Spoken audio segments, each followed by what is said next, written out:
Level 1. The blood debt. Your uncle is dead, shot 3 times outside a cafe in Shkodor. The police don't investigate. They never do. Not when it's blood. You're 16 years old. Your father sits you down in the kitchen. The windows are covered. The door is locked. He tells you about the Kanun, the ancient code that has ruled Albanian life for over 500 years. An eye for an eye. A life for a life. Your family has been dishonored. The Gashi clan killed your uncle over a land dispute that started before you were born. Now, according to the Kanun, your family must respond. If you don't, you're cowards. Your sisters can't marry. Your mother can't show her face in public. Your family name dies. But your father is too old. Your older brother fled to Germany years ago. That leaves you. You don't want this. You want to finish school. You want to leave Albania. You want a normal life. But the Kanun doesn't care what you want. The blood debt must be paid. Your father hands you a pistol. A Russian Makarov. Old, heavy, cold. You've never held a gun before. He tells you where the Gashi clan gathers. A social club in the old quarter. You have 1 week to decide. If you refuse, your family will be shamed forever. If you accept, you become a murderer. But you'll have honor. You think about running, taking a bus to Tirana, a ferry to Italy, disappearing. But your mother is crying in the next room. Your little sister asks why everyone is so quiet. You realize there's no escape. The Kanun has already decided your fate. 3 days later, you walk into the Gashi social club. 4 men are playing cards, smoking, laughing. You recognize the one on the left, Arben Gashi. He shot your uncle. Your hand shakes as you pull the pistol from your jacket. You fire twice. The room explodes in chaos. You run. You don't look back. You just killed a man. You're 16 years old, and you just joined the Albanian mafia. Not because you wanted to, because the blood demanded it. Level 2. The fugitive.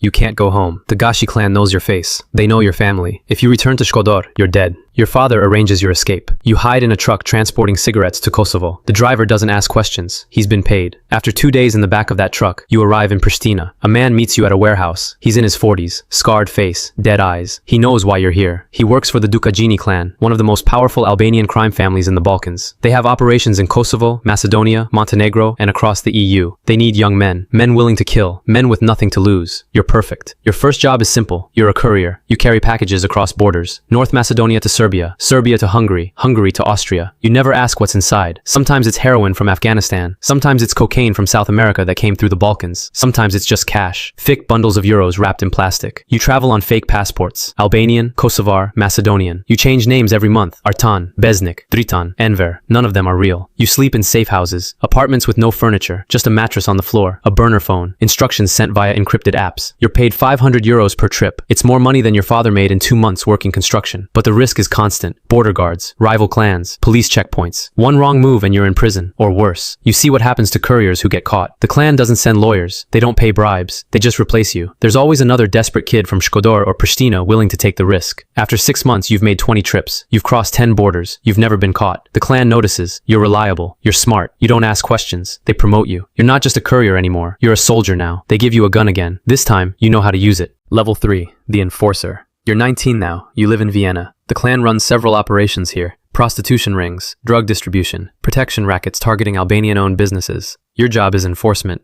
A restaurant owner in the 10th district hasn't paid his monthly protection fee, 2,000 euros. He's 2 months behind. He thinks because he's in Austria, he's safe. He thinks the Austrian police will protect him. He's wrong. You and 2 other enforcers walk into his restaurant during lunch service. 30 customers inside. You don't care. You flip tables. You smash plates. You drag the owner into the kitchen. You beat him with a metal pipe. His wife screams. His daughter calls the police. You leave before they arrive. The next day, he pays. 4 months in advance. But enforcement isn't just about violence. It's about fear. It's about making people understand that the clan is everywhere, that there's no escape. You collect debts from gamblers. You punish clan members who skim money. You discipline prostitutes who try to run. One girl, a 22-year-old from Moldova, tries to escape from a brothel the clan runs in Salzburg. She makes it to the train station. You find her 3 hours later. You don't kill her. That would be bad for business. You break her arm. You take her phone. You lock her in a room for 2 weeks. She never tries to run again. This is your life now. Violence, fear, control. You're making 3,000 euros a month. You have an apartment, a car, nice clothes. You send money back to your family in Shkodër. Your mother prays for you every night. She knows what you've become. She just doesn't say it out loud, but you're also a target now. Rival clans know your face. The Italian 'Ndrangheta, the Serbian mafia, the Turkish gangs. Everyone wants a piece of the Austrian drug market. Turf wars break out.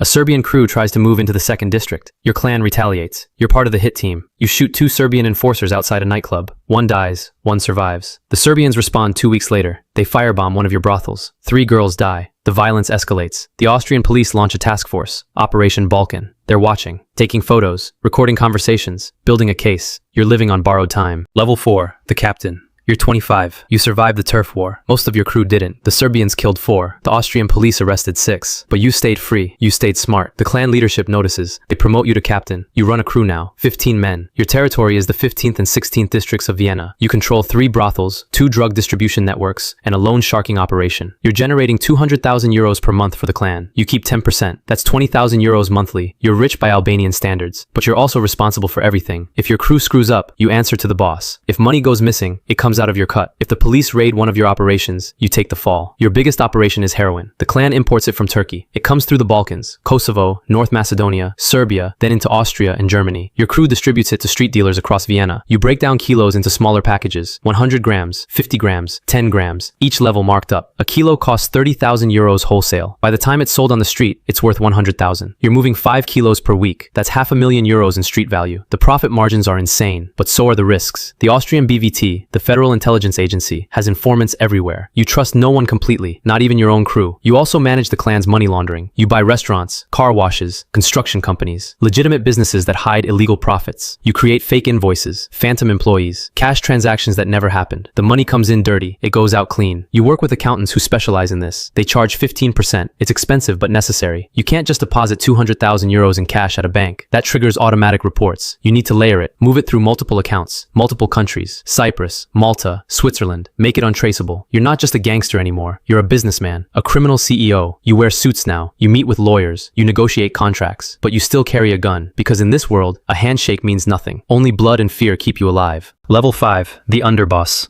You're 30. You control all Albanian operations in Austria, Vienna, Salzburg, Innsbruck, Graz. You have 5 captains reporting to you, 50 soldiers. You generate 1 million euros per month for the clan. You're the underboss now, the right hand of the big boss who operates from Pristina. You've never been arrested. You've never been directly linked to a crime. You're a ghost. You communicate through encrypted phones that change every week. You meet in person only when necessary. Secure locations, rented apartments, forest roads, never the same place twice. You're paranoid. You have to be. The Austrian police have a dedicated task force hunting you. Interpol has a file. Europol has your photo. Your face is in databases across the EU, but they have no evidence, no witnesses, no recordings. You're too careful. Your operations have expanded beyond drugs and prostitution. You're into everything now. Cigarette smuggling. You import untaxed cigarettes from Ukraine and Belarus. You sell them to corner stores across Austria and Germany. 50 million cigarettes per year. 10 million euros in profit. Human trafficking. You move migrants from Afghanistan, Syria, Iraq. They pay 10,000 euros each for passage to Western Europe. You pack them into trucks. 50 people in a container. No air conditioning. No bathroom. Some die on the route. You don't care. The ones who survive pay on arrival. Arms trafficking. You smuggle weapons from the Balkans. AK-47s from Albania. Glocks from Croatia, explosives from Serbia. You sell them to terror cells, criminal gangs, anyone with cash. You don't ask what they're for. You don't care. Money has no morality. But you're also dealing with internal problems. One of your captains, a man named Luan, is skimming money. 50,000 euros over 6 months. He thinks you don't notice. You do. You call him to a meeting, a warehouse outside Vienna. He arrives with 2 bodyguards. You have 10. You confront him. He denies it. You show him the evidence, bank transfers, surveillance photos, witness statements. He tries to run. Your men grab him. You don't kill him quickly. That wouldn't send the right message. You torture him for 3 hours. You make his bodyguards watch. Then you kill all 3. You dump their bodies in the Danube. The next day, every captain pays in full. No one steals from you again.